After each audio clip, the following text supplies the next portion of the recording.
वन्दितु सौवसिद्धे ध्रुवमचलमनोभमं गदिं पत्ते वोच्छामि समयपाहुड मिनमो सुदकेवली भणिदम् नमः समयसाराय स्वानुभूत्या चकासते चित्स्वभावाय भावाय सर्वभावांतरच्छिदे। अंतिम शासन नायक 1008 भगवान महावीर स्वामी की जय। द्वादशांग श्रुत देवी की जय। स्वाध्याय कक्ष संपेपर्यंत आपणा सर्वांना चतुर्विध आहाराचा त्याग असणार आहे। समयसार ग्रंथ आपण बघतो आहे आणि निर्जराधिकाराची भूमिका आपण बघतो आहे। संवराधिकारामध्ये आपण भेदविज्ञानाला समर्पित असलेला तो अधिकार होता। भेदविज्ञानाची वारंवार जाणीव आणि प्रतिसमय अंतरंगामध्ये भेदभावना करण्याचा अभ्यास हे संवराधिकाराची देण प्राप्त झाली। आत्म्यामध्ये रागादी विकार उत्पन्न न होऊ देणं, त्याचं आगमनच रोखणं, याचं नाव संवर। आणि जे रागादी विभाव भाव उदयवश जीवनात आले त्याच्याशी तन्मय न होता निर्विकार वृत्तीने त्रयस्थ वृत्तीने त्याला स्वीकार करणं, की जेणेकरून नवीन कर्मबंध न होता तो भाव निघून जाईल, हा प्रयत्न म्हणजे निर्जर आहे। थोडक्यात आम्ही पारिभाषिक शब्द न वापरता जर संवर आणि निर्जरा आम्हाला समजायची असेल तर माझ्या मनामध्ये रागच न उत्पन्न होऊ देणं, रागाला रोखणं, हे झालं संवर। आणि पूर्व कर्मवश राग येणार आहे, येत असताना मी त्याच्याशी किती तन्मय व्हायचं, किती समरसी भावानी तो भाव भोगायचा, तो त्या समरसी भावानी न भोगता त्याही समयात मी माझं जागरण म्हणजे जागरूकता राहू शकते का, की मी ज्ञान स्वभावी आहे, हे जर आम्ही स्वतःला अनुभवत असू किंवा त्या समयात हा राग माझा नाही हे मी अनुभवत असू, तर तो भाव नवीन कर्मबंधन न करता निर्जरेला प्राप्त होणार आहे। तर ही निर्जराधिकाराची थीम आहे। आता ज्याच्या जीवनात हे ज्ञानाचं आणि वैराग्याचं सामर्थ्य आलेलं आहे, ज्यांनी ही कला आत्मसात जीवनात केली पृथक राहण्याची, त्याच्या जीवनामध्ये कोणत्याही आपदांचा तो सामना सहज रीतीने जीवनात करू शकतो, तो वाहवत जात नाही। त्याची बुद्धी ही स्थिर बुद्धी असते। पण यदा कदाचित एखादा स्वतःला तसं नसून देखील तसं मानत असेल तर मात्र त्याच्या जीवनात संवर आणि निर्जरा खऱ्या अर्थाने होऊच शकत नाही। इथपर्यंत आपलं प्रकरण आपण बघितलेलं आहे। आणि आता आचार्य अमृतचंद्र आचार्य कलश आमच्यासाठी अत्यंत सुंदर असा कलश ठेवत आहे आणि आम्हाला समजविण्याचा प्रयत्न करत आहे की हे अज्ञानी जीवांनो, तुम्ही तुमचं पद कोणतं आहे याची पहिले निश्चिती करा। तुमचं पद हे राग आहे, परपदार्थ आहे, घर दार कुटुंब हे तुमचं पद आहे का? याच्यामध्ये तुम्हाला प्रतिष्ठा प्राप्त होऊ शकते का? हे तुमच्या सोबत स्थायी तुमचं वैभव आहे का? हे खऱ्या अर्थाने तुमचं स्वपद आहे का? हे तुमचं स्वपद नाही, हे अत्यंत करुणाबुद्धीने आचार्य आम्हाला दाखवत आहे आणि मग आम्हाला समजून सांगत आहे की हे अंध जीवांनो, हे विशेषण ठेवलंय आचार्यांनी की तुला तुझं पद पाहायचं असेल तर ये, मी तुला दाखवितो, तू माझ्यासोबत निशंक अंतःकरणाने वाटचाल कर, मी तुला तुझ्या निज घराप्रती पोचवणार आहे आणि ते तुझं पद आहे। आणि असं पद मी तुला प्रदान करणार आहे की जिथून कुणीही तुला काढू शकणार नाही। ध्रुव बाळाची गोष्ट आम्हाला माहिती आहे की सुनीतीने जेव्हा त्या ध्रुवाला वडिलांच्या मांडीवरून लोटून दिलं, त्यावेळेला ध्रुव बाळ तपश्चर्या करण्यासाठी जंगलामध्ये गेला तो छोटासा बालक आणि त्यांनी भगवंतांना असं पद मला द्या की ज्या पदावरून मला कुणीही काढू शकणार नाही. दृष्टांत आहे. दृष्टांत आपल्याला एकतर्फी घटित करायचं आहे. आचार्य देखील आम्हाला ते आमचं अढळ पद, अचल पद हे आचार्य दाखवणार आहे आणि सांगणार आहे की हे तुझं पद आहे आणि या पदाप्रत तुला पोचायचं आहे. बाकीची जी जी काही पद तुझ्या जीवनात आहे, ज्याचा ज्याचा अनादी कालापासून तू अट्टहास केला होता, परपदवीमध्ये, परपदामध्ये, एखाद्या प्रतिष्ठेमध्ये, तू जे तुझं सर्वस्व मांडलेलं होतं हे तर स्थायी होतं, चिरकाल टिकणारं नव्हतं, अस्थायी होतं. ते औट घटकेचं राज्य होतं. आता मी तुला शाश्वत तुझं राज्य आणि त्या राज्याचा तू अनभिक्ष सम्राट आहे ते पद मी तुला दाखवणार आहे. गाथा कलश आहे 138 नंबरचा. संसारात प्रतिपदममी रागिणो नित्यमत्तः सुप्ता यस्मिन् अपदमपदं तद्वि बुद्ध्यन्भमन्धा एते पदमिदमिदं यत्र चैतन्य धातुः शुद्ध शुद्ध स्वरस भरतः स्थायी भावत्वमेति. संसारात प्रतिपदममी रागिणो नित्यमत्तः सुप्ता यस्मिन् पदमपदं तद्विबुध्यन्वमन्धा एते पदमिदमिदं यत्र चैतन्य धातुः शुद्ध शुद्ध स्वरस भरत स्थायी भावत्वमेति. अज्ञानी रागी जीव रागादिकांना आपलं पद समजून बसलेला आहे. त्याला करुणा बुद्धीने उपदेश दिला की अनादी संसारापासून हे रागी प्राणी पदोपदी नित्य मत्त होऊन जिथे झोपले आहे. अनादी कालापासून या जीवाला आत्मबोध झाला नाही. मी कोण, पर काय याची जीवनामध्ये रूपरेषा त्याला नीट कळलेली नाही. जी विभाजन रेषा आहे ती त्याला कधी समजली नाही आणि म्हणून दुसऱ्यांच्या घरामध्ये जाऊन हा निशंक ते स्वतःच घर आहे असं समजून उन्मत्त होऊन त्या ठिकाणी हा झोपी गेलेला आहे. म्हणून अनादी कालापासून हे रागी प्राणी पदोपदी पावला पावला गणित नित्य मत्त होऊन, कशाने हा मत्त झाला तर हा मोह महामद पियो अनादी. आपल्याला दौलतरामजींच्या ओळींची आठवण होते की मोह महामद पियो अनादी. हा मोहरूपी मद यांनी प्राशन केलेला आहे आणि त्यामुळे याला शुद्ध बुद्ध नाही आणि हा मत्त झालेला आहे, उन्मत्त बनलेला आहे. स्वपराची याला काहीही जाणीव नाही आणि हा जिथे झोपला आहे, कुठे झोपलेला आहे तर स्वतःच्या निज घरात नाही परघरामध्ये आणि गाढ निद्रेमध्ये मग्न आहे. मोहाची ही नशा अशी आहे की याला कितीही जागृत करण्याचा प्रयत्न केला तरी हा जागा होत नाही. असा हा मोहाच्या नशेत अनादी कालापासून चिरनिद्रा घेतो आहे. अरे ते तुमचं पद नव्हे, पद नव्हे. आचार्य करुणा बुद्धीनी संबोधन करतात, अरे ते तुझं पद नाही, तुझं पद नाही.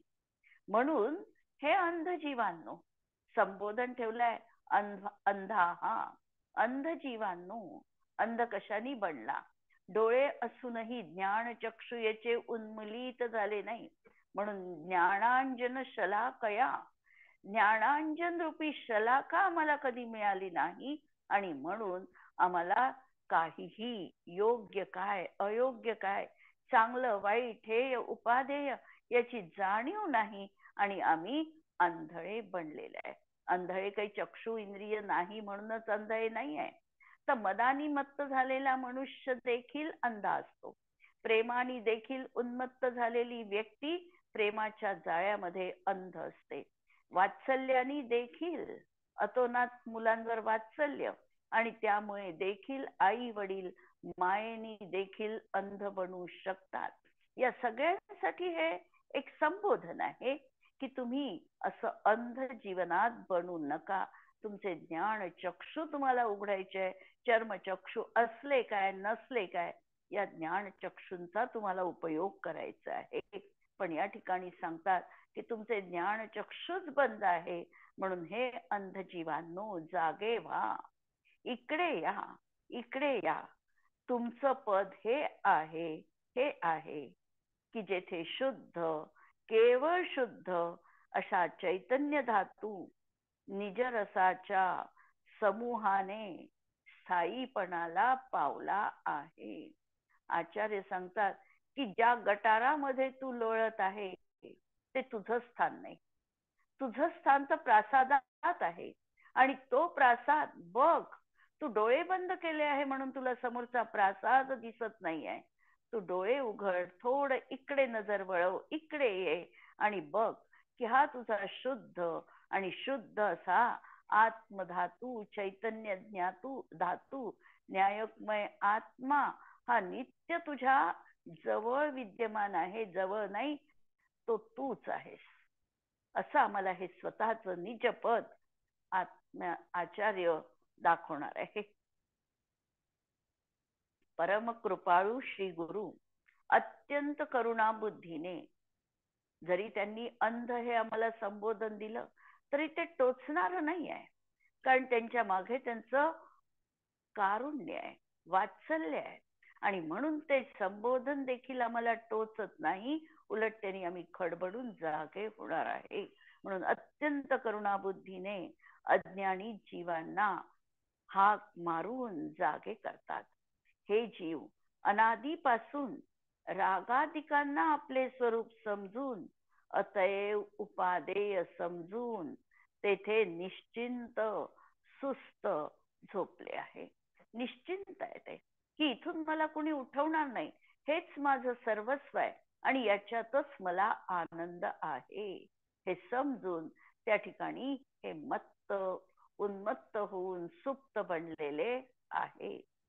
हे अंधजीवांनो, तुम्ही जेथे निर्भय होऊन आराम करत आहात ते तुमचं पद नव्हे. अरे तुमचं पद तर चैतन्याने रसरसलेलं आहे. ते अद्वितीय पद प्राप्त करून तेथे निवास करा, असा उपदेश आहे. उदाहरण दिलं नेहमीच. ज्याप्रमाणे कोणी महंत दारू पिऊन घाणीमध्ये झिंगून लोळत पडतो, त्यास कुणीतरी येऊन जागे करतो आणि म्हणतो की अरे येथे घाणीत असा काय लोळत पडला आहेस? अरे तुझे घर तर शुद्ध सोन्याचे मडलेले आहे, सर्व बाजूंनी सदैव निर्धोक आहे. ये तुला तुझे घर दाखवितो, तेथे जा, तेथेच राहून चक्क आराम कर. तसेच श्री गुरूंनी उपदेशाने सावध केले आहे की बाह्यतः संपूर्ण परद्रव्यांपासून अत्यंत भिन्न आणि अंतरंगातून विकार रहित अशा ज्ञायक मात्र शुद्ध चैतन्य भावाचा आश्रय करा. पर हा आमचा चैतन्य धातू कसा आहे, तर जसा आचार्यांनी आम्हाला सांगितला, एयत्त विहत्तम अप्पाणम दायेहम सविहवेन, हा एकत्व विभक्त आत्मा आहे. आणि हा आत्मा माझ्या प्रामाणिक प्रयत्नांती सर्वस्वपणाला लावून माझ्या निज ज्ञान वैभवाच्या बलाने आणि स्वसंवेदन प्रत्यक्षाने मी तुम्हाला दाखवणार आहे. आचार्यांनी प्रतिज्ञा केलेली होती. या ठिकाणी आचार्य आम्हाला सावध करतात आहे की हा असा आत्मा तू बघ, आता मी तुला दाखवतोय, तुझं घर कोणतं आहे त्याचा मी निर्देश करतो आहे. आणि ते असं परद्रव्यांपासून भिन्न विभक्त आणि स्वतःच्या अंतरंगामध्ये विकार रहित असं ज्ञायोग मात्र म्हणजे एकत्व रूप, एयत्त आणि विहत्त अशा या शुद्ध आत्मतत्वाला, त्याला मी तुला दाखवतो आहे आणि तू त्याचा आश्रय कर. मी जितक्या प्रामाणिकपणे समर्पण बुद्धीने तुला दाखवितो आहे, तितक्या श्रद्धेय बुद्धीने, तितक्या समर्पक भावनेने आणि तितकेच पराकोटीचे प्रयत्न करून ते तू आत्मसात कर. देणाऱ्यांची जशी मनोवृत्ती आहे तशी घेणाऱ्याची देखील उत्कटता जीवनात असावी लागते. देणारा देतो आहे आणि घेणाऱ्याचं लक्ष नाही, तरीही प्राप्त होणार नाही. आचार्य करुणा बुद्धीने सांगतात आहे आणि आम्ही तिकडे कानाडोळा केला तरीही आम्हाला समजणार नाही. आचार्य हृदयापासून हाक देतात आहे आणि आमच्या कानापर्यंत जर शिरत नसेल तर आम्ही कान असूनही बैरे आहे, डोळे असूनही आंधळे. म्हणून आंधळे संबोधन आचार्यांनी केलं की यांनी तरी हा जागा होईल, आणि म्हणून हे सांगितलं की तू अशा तुझ्या शुद्ध चैतन्य तत्वाचा आश्रय कर. आणि 2 वेळेला सांगितलं शुद्ध शुद्ध, किंवा हे तुझं पद नाही, हे तुझं पद नाही. यामधून अत्यंत करुणा झळकते आणि शुद्ध शुद्ध ह्या 2दा शब्द गाथेमध्ये आला. हाही शब्द त्या ठिकाणी द्रव्य रूपानेही तू शुद्ध आहे आणि भाव रूपाने देखील तू शुद्ध आहे. म्हणजे द्रव्यानी पण तू शुद्ध आहे आणि गुणांनी पण तू शुद्ध आहे. पर्यायीत काही अस्थिरता असेल तर ती अस्थिरता तुला गौण करायची आहे, तिकडे लक्ष नाही द्यायचं. लक्ष द्यायचंय शुद्धतेकडे, जी शुद्धता द्रव्याच्या माध्यमातूनही झळकते आहे आणि गुणांच्या माध्यमातूनही तुझ्या जीवनात आहे. तुझा ज्ञान गुण मलिन झालेला नाहीये. पर्यायित कमी अधिकता असू शकेल, पण पर्याय क्षणवर्ती आहे. तिला गौण करायचं आहे आणि शुद्ध त्रिकाली द्रव्याला मुख्य करायचं आहे. आणि म्हणून हा शब्द, त्याचं कारण द्रव्य आणि भाव या दोन्ही दृष्टीने शुद्ध असा अर्थ सुचवायचा आहे. अन्य परद्रव्यांपासून अत्यंत भिन्नता ही द्रव्य शुद्धता आहे. आणि पराच्या निमित्ताने झालेल्या आपल्या भावांनी रहितपणा, की जे जे औपाधिक भाव आहे, हे सगळे औपाधिक भाव नामकर्माच्या उदयात, मोहकर्माच्या उदयात, ज्ञानावरणाच्या उदयात जे जे काही भाव होतील, हे औदैक भाव, औपाधिक भाव, हे सगळे माझ्यासाठी परभाव आहे. यांनी देखील, यांच्यापासून देखील मी वेगळं आहे, मी शुद्ध आहे. माझ्यातूनच माझ्या ज्ञानाची उपज आहे. मी असा जीवनात बघणं, हे आहे द्रव्य शुद्ध आणि भाव शुद्धपणा. अशा तऱ्हेने हा कलश या ठिकाणी आचार्यांनी ठेवलेला आहे. आचार्यांनी या कलशामध्ये हे तुझं अपद आहे, अपद आहे असं सांगून अत्यंत करुणा दर्शविलेली आहे.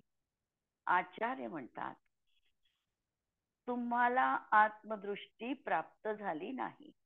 शरीर, धन, लक्ष्मी आदी बाह्य गोष्टीतच हा जीव समरस आहे आणि अनुभव शून्य आहे.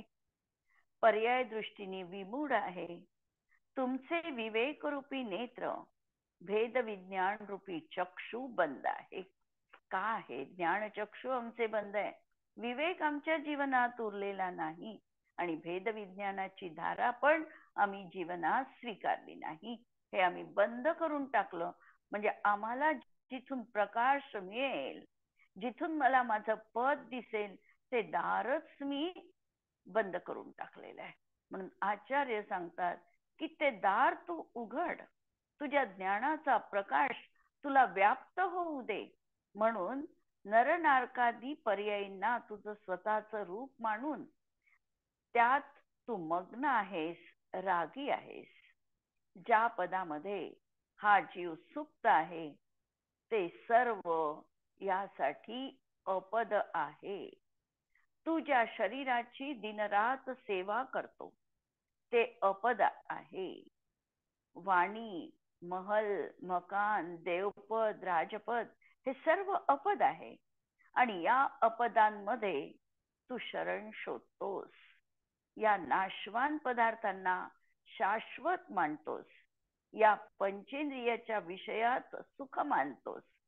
वास्तविकतः ते विषमय आहे. ज्या बाह्य पद प्रतिष्ठेत तू गुंतला आहेस त्याने तुझा मोठेपणा मांडतो. वास्तविकतः ते दुःखाचं बीज आहे, अपद आहे. अत्यंत करुणापूर्ण वचनांनी आचार्य आम्हाला स्वपदामध्ये येण्याची प्रेरणा करतात. पहिले सांगतात की पुण्य आणि पाप आणि त्याचं फल हे तुझ्यासाठी अपद आहे. स्वतःच्या स्वरूपात निवास कर, तेच तुझं स्वपद आहे. निज शुद्धात्मा हेच तुझं यथार्थ पद आहे. आणि ही मोहाची नशा सोडून त्याचा त्याग कर, तू जागा हो. शुद्ध शुद्ध चैतन्य धातू हेच तुझं स्वपद आहे.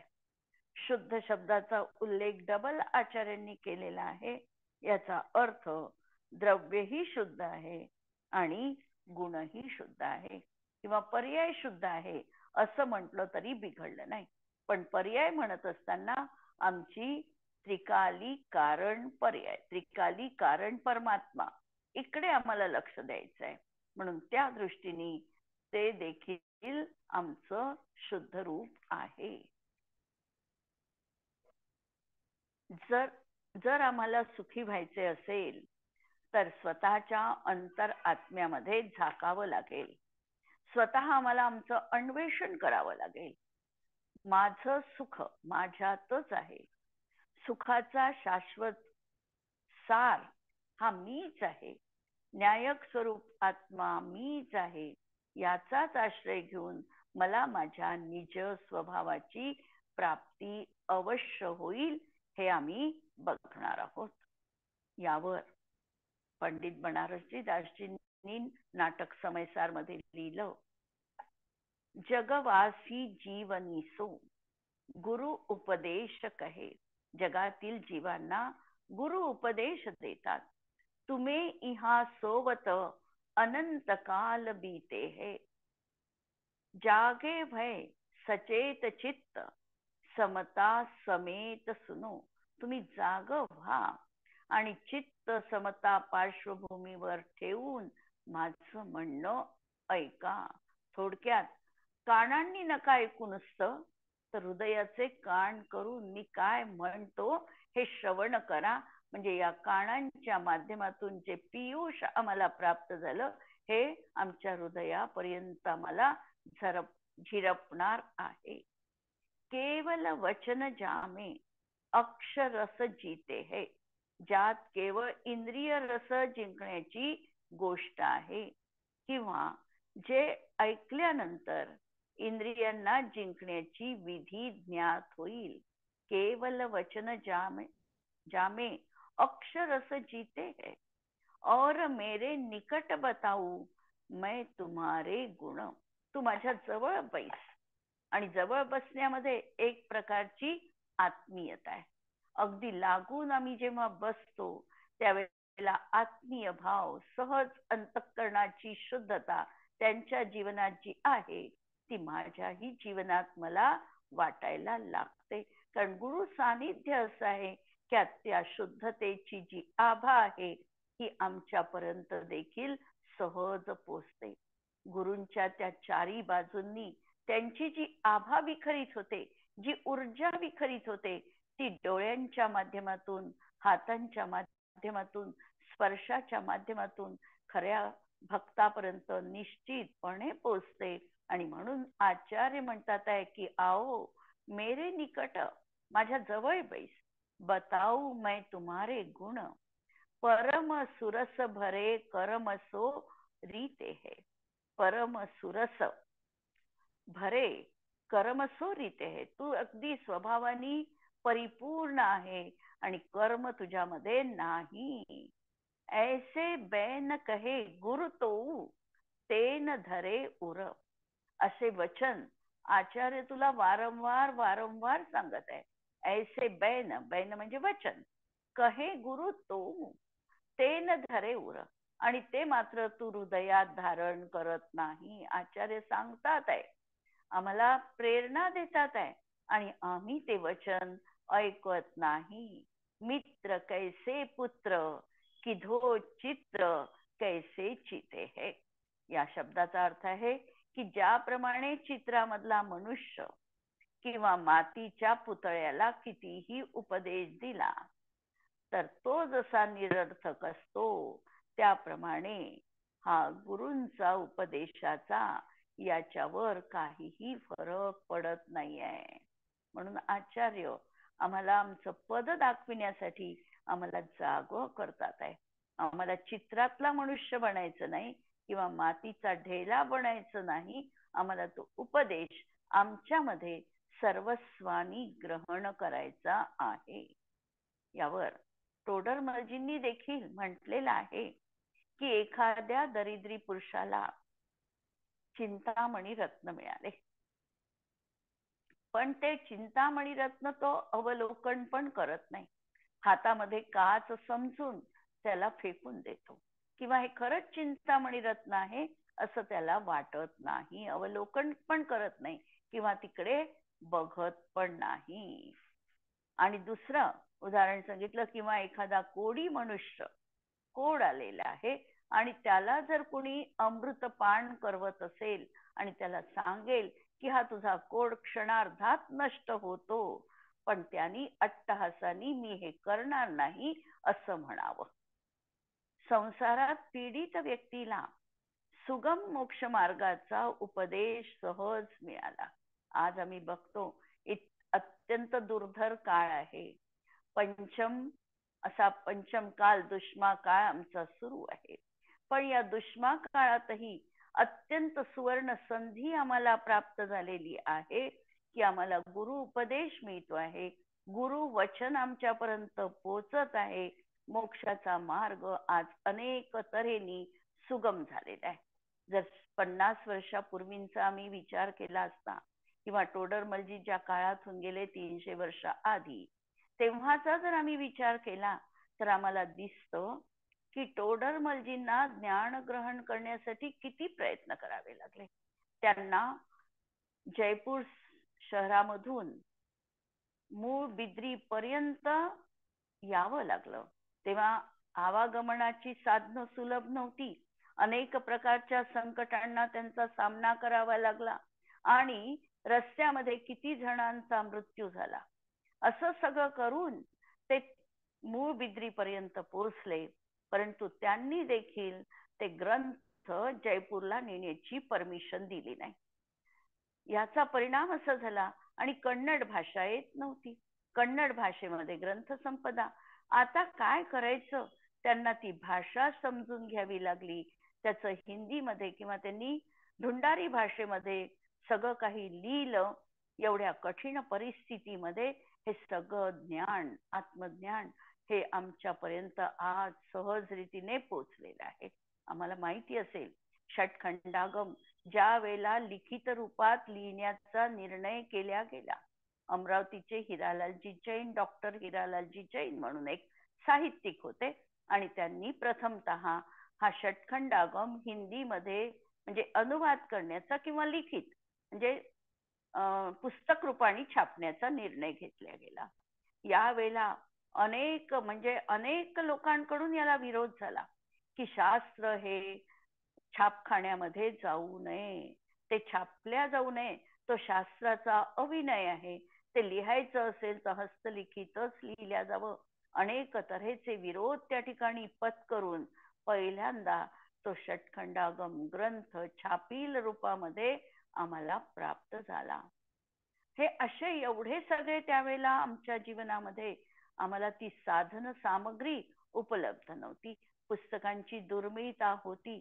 कोणताही ग्रंथ मन मानेल तसा आम्हाला मिळत नव्हता आणि त्याही परिस्थितीमध्ये हा मोक्ष मार्गाचा उपदेश आज आमच्यापर्यंत पोचतो आहे. शुद्ध आत्म्याची कथा, आमच्या एकत्व विभक्त आत्म्याची कथा आम्हाला ऐकायला मिळते आहे. हे आमचं अहोभाग्य आहे. आणि म्हणून असा मोक्ष मार्गाचा उपदेश सहज मिळाला, पण त्याने त्याचा विचारही करू नये हे अत्यंत दुर्भाग्य आहे.